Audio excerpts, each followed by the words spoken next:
बिस्मिल्लाहिर्रहमानिर्रहीम अस्सलामु अलैकुम वरहमतुल्लाहि वबरकातुहू।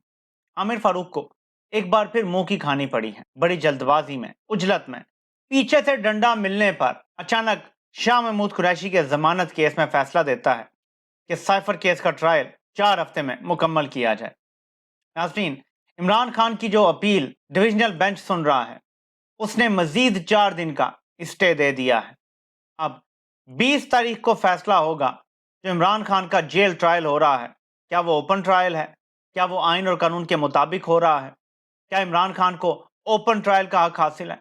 अदालत क्या फैसला देती है? मैं इसके हवाले से भी आपको बता देता हूं कि अदालत का मुमकिन फैसला क्या आएगा पीर को। उनके मंडे को उन्होंने कह दिया हम फैसला सुना देंगे और उसमें पता चल जाएगा कि जो अब तक ट्रायल हुआ है वो कानूनी है या नहीं, जो जेल के अंदर ट्रायल हो रहा है वो कानूनी है या नहीं, जेल के अंदर ट्रायल हो भी सकता है या नहीं, जेल के अंदर जो ट्रायल है उसी को ओपन किया जा सकता है या कहा जाएगा कि नहीं जी खुली अदालत में ये लगाया जाए मुकदमा। इस सब का फैसला मंडे को होने जा रहा है और ये बहुत इंपॉर्टेंट है। अगर ये ओपन ट्रायल डिक्लेयर हो जाता है, मैं आपको आज बता रहा हूं, सजा देना बहुत मुश्किल हो जाएगा।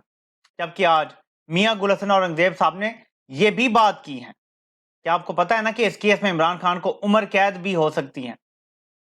बहुत सारे और लीगल ओपिनियंस रखने वाले लोग ये कहते हैं कि उम्र कैद और सजाए मौत की ऑप्शन है। यानी इस तरह से इस केस में फंसाने की कोशिश हो रही है कि केस साबित हो ना हो, दफात वो लगा दी गई हैं कि इस तरह की कोई सजा दी जा सके, क्योंकि जंगल का कानून है, इसके पास डंडा है, वो सब कुछ करवा रहा है।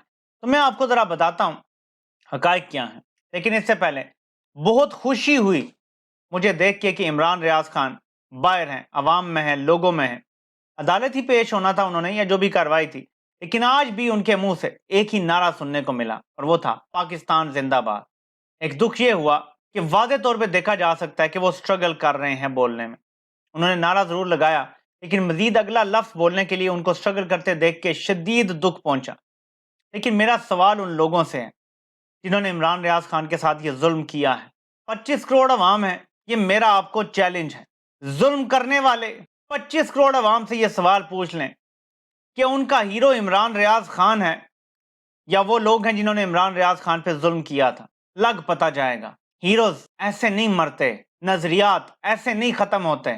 आप लोगों ने जुल्म की जो इंतहा की है, इसका जवाब आपको देना पड़ेगा और ये पाकिस्तान की अवाम लेगी जवाब।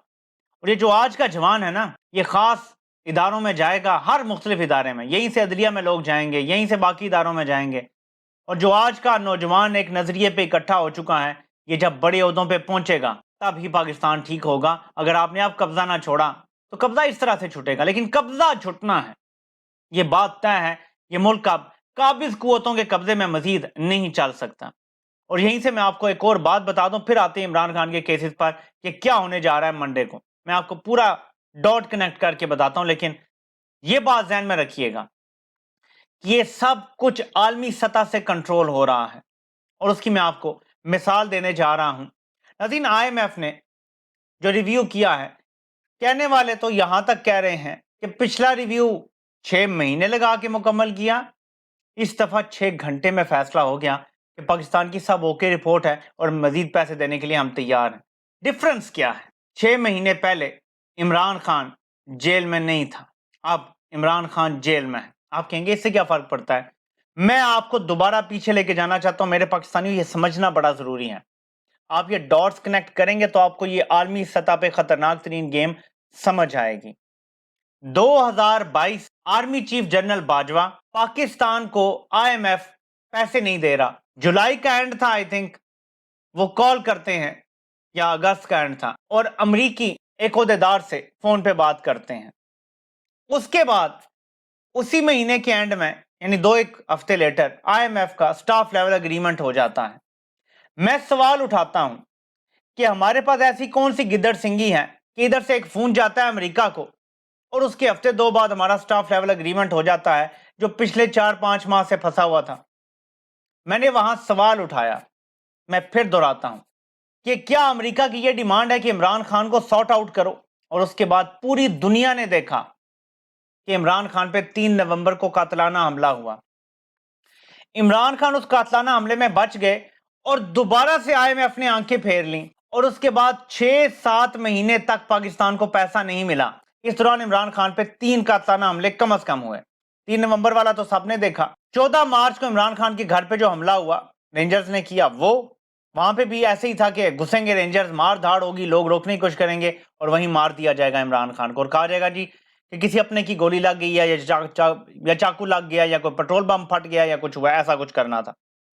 और तीसरा 18 मार्च को जुडिशियल कॉम्प्लेक्स में जब इमरान खान पेशी के लिए जा रहे थे तो वहां पे जिस तरह से माहौल बनाया हुआ था और सादा कपड़ों में लोग मौजूद थे, वहां भी अचानक किसी गुमनाम ने इमरान खान को गोली मार देनी थी और यही कहना था जी पता नहीं चला गोली कहां से आई, कैसे लगी, क्या हुआ। ये तीनों कोशिशें हुई, ये नाकाम हुई। IMF ने आपको पैसे नहीं दिए। फिर कब पैसे दिए, गौर कीजिएगा।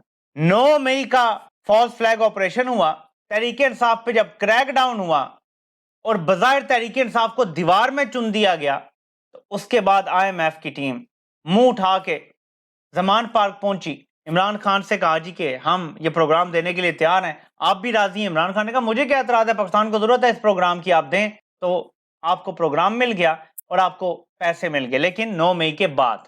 अब उसके बाद क्या होता है कि इस दौरान जाहिर है कि आलमी सतह पर शराइत बढ़ रही हैं, अगर कत्ल नहीं कर सकते तो जेल में तो डालो, ताहयात जेल में डालो। फिर इमरान खान को जेल में डाल दिया जाता है। वो रिव्यू जो पहले 6 महीने ले रहा था, इमरान खान के जेल में होने की वजह से 6 घंटे में हो गया और अब पाकिस्तान को अगली किस्त मिल जाएगी। ये है IMF की मेहरबानियां, जो अमेरिकी स्पॉन्सर्ड IMF।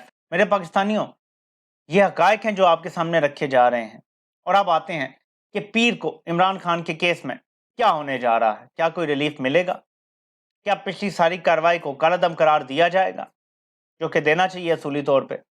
क्या खुली अदालत में केस चलने का कहा जाएगा? तो मैं जितना इस सिस्टम को समझ पाया हूं, जितनी अदालती कार्रवाई अब तक रिपोर्ट हुई है, मेरी जो अंडरस्टैंडिंग है वो ये है, और अल्लाह करे कि इससे कुछ बेहतर नतीजा निकल आए, कि यही कहा जाएगा कि जेल में जो ट्रायल हो रहा है वो अब तक जो हो गया वो हो गया और बिल्कुल ठीक है। आगे की कार्रवाई को ओपन ट्रायल जेल के अंदर ही डिक्लेयर कर दिया जाएगा। चंद साफियों को भी अंदर जाने की इजाजत दी जा सकती है शायद। बिल्कुल ओपन ट्रायल तो ज़ाहिर है जेल के अंदर अफोर्डेबल नहीं होगा कि आम पब्लिक भी जेल में ऐसे खुलेआम जाना शुरू हो जाए, इससे तो सिक्योरिटी का मसला हो जाता है।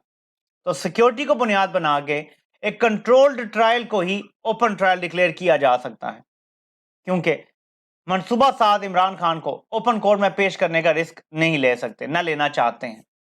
इमरान खान की एक झलक सारे प्लान पे पानी फेर देती है। जो दूसरा रास्ता है वो ये है कि पिछली सारी कार्रवाई को कलअदम करार दे दिया जाए। अदालत ये कहे कि रियासत की जिम्मेदारी है कि वो साबिक वजीर आजम को मुकम्मल प्रोटोकॉल के साथ अदालत में पेश करें, उनकी हिफाजत यकीनी बनाए और उनको ओपन ट्रायल का आइन के मुताबिक मुनसिफाना हक दिया जाए। अगर ये कर दिया जाता है तो 100% गारंटी देने के लिए मैं तैयार हूं कि साइफर केस में इमरान खान को सजा देने का ख्वाब चकनाचूर हो जाएगा। ओपन कोर्ट में इतने बेढंगे तरीके से ऐसी बोंगी मार के सजा देना मुमकिन नहीं रह जाएगा, बल्कि धज्जियां उड़ जाएंगी इनके केस की। और यही वजह है कि बंद कमरों के पीछे केस चलाया जा रहा है। मेरी बात तवज्जो से सुन लें, जहन में बिठा लें और पाकिस्तान के बच्चे बच्चे तक पहुंचा दें। कोई ऐसा बंदा रहना जाए 25 करोड़ लोगों में जिसको यह बात पता ना हो। जस्टिस आमिर फारूक जब तक इस्लामाबाद हाई कोर्ट को संभाल रहा है और जब तक काजी फायद ईसा सुप्रीम कोर्ट का चीफ जस्टिस है, इमरान खान के बाहर आने का सिर्फ एक रास्ता है और वो रास्ता इलेक्शन से होकर गुजरता है। आप जब वोट डालेंगे तो आपने ये सोचना है कि ये मेरी आज़ादी के लिए वोट है, लेकिन वहीं पे अगर आपका दिल माने तो आप वोट डालेंगे इमरान खान की आज़ादी के लिए भी। ये आप पर है फैसला। आपने अपनी हकीकी आज़ादी के लिए वोट डालना है, लेकिन इसी हकीकी आज़ादी के वोट से इमरान खान को भी आज़ादी मिलेगी। वरना जिस तरह से तमाम अदालतों पे कब्जा कर लिया गया है और अपने टाउट बिठा दिए गए हैं, इसके बाद इंसाफ की कोई उम्मीद बाकी नजर नहीं आती। और जब तक काजी रिटायर होता है, अगर तो एक्सटेंशन नहीं दे दी जाती और नवाज शरीफ को 2/3 अक्सरियत दिलवाने की जो प्लानिंग कर रहे हैं कि हम तहरीक इंसाफ को एकदम गायब कर देंगे या तहरीक इंसाफ का निशान ले लेंगे या इलेक्शन के बाद कलअदम कर देंगे, तो जो तहरीक इंसाफ के लोग जीते होंगे उन सबको आज़ाद करार दे दिया जाएगा और फिर उनको मार धाड़ के नून लीग में शामिल करवा देंगे या जो भी करेंगे। हजार तरह के प्लान हो सकते हैं इनके, और कुछ सामने भी आए हैं, कुछ टाउट है, उन्होंने इस तरह के प्लान बयान भी किए हैं कि जिस तरह सेनेट के मामले में नवाज शरीफ के साथ किया गया था कि उसके दस्तखतों से जो टिकट जारी हुए थे जी, नवाज शरीफ अब पार्टी चेयरमैन नहीं रहा तो वो सारे लोग अब आजाद हो गए हैं, वो नून लीग के सेनेटर नहीं है, यही किया गया था। अब कहा जा रहा है जी कौमी असेंबली में भी यही किया जाएगा। अचानक نوٹیفیکیشن ہوگا اور وہ سارے لوگ جو بھی جیتے ہوں گے تحریک انصاف کے وہ آزاد ہو جائیں گے. اس کے بعد مار دھاڑ کے جس طرح بھی جہاں مرضی لے جاؤ, جن کو پہلے لے گئے ہیں ان کو بعد میں بھی لے جائیں گے. تو نواز شریف کو 2/3 اکثریت دلوانے کی جو کوشش ہے اس میں ایک مقصد یہ بھی ہو سکتا ہے کہ ججز کی عمر بڑھا دی جائے, کرائٹیریا بڑھا دیا جائے, کچھ کا ایسا کر دیا جائے کہ قاضی فائز عیسیٰ کو بھی ایکسٹینشن مل جائے. ہو سکتا ہے 65 سے 68 کر دیں ایج, 3 سال اور قاضی رہ گیا, اس دوران ایک اور دوسری ایکسٹینشن بھی ہو جائے گی, کچھ اور لوگوں کو بھی ایکسٹینشن مل جائے گی, جو خواب ہیں وہ پورے ہو جائیں گے. عامر فاروق تو ویسے ہی اگلے 6-7 سال اسلام آباد ہائی کورٹ کا چیف جسٹس رہے گا. سو سب کچھ اپنے کنٹرول میں ہوگا, اس کو آپ ایک طرح سے ہی روک سکتے ہیں. عمران خان کو تو یہ بات پتا ہے, اور یقیناً ان کے دستخطوں سے نہیں بلکہ عمر ایوب یا اس طرح کے کسی بندے کے دستخطوں سے ٹکٹ جاری ہوں گے, عمران خان کے دستخطوں سے ٹکٹ جاری نہیں ہوں گے, جس کی وجہ سے کل عدم قرار دینا ان ٹکٹس کو اور آزاد کر دینا ممکن نہیں رہ جائے گا. میرے خیال میں اتنی عقل تحریک انصاف کرے گی تو آپ کا ووٹ بہت میٹر کرے گا. آپ نے اگر اتنی بڑی تعداد میں ایک سائڈ پہ ووٹ ڈال دیا تو یہ سارے منصوبے ناکام ہو جائیں گے. عمران خان کی آزادی کا راستہ بیلٹ باکس سے ہو کے گزرتا ہے. آپ سے انشاءاللہ پھر ملاقات ہوتی ہے. اللہ پاک آپ سب کا حامی و ناصر ہو. آپ سب کو سننے کا بہت بہت شکریہ.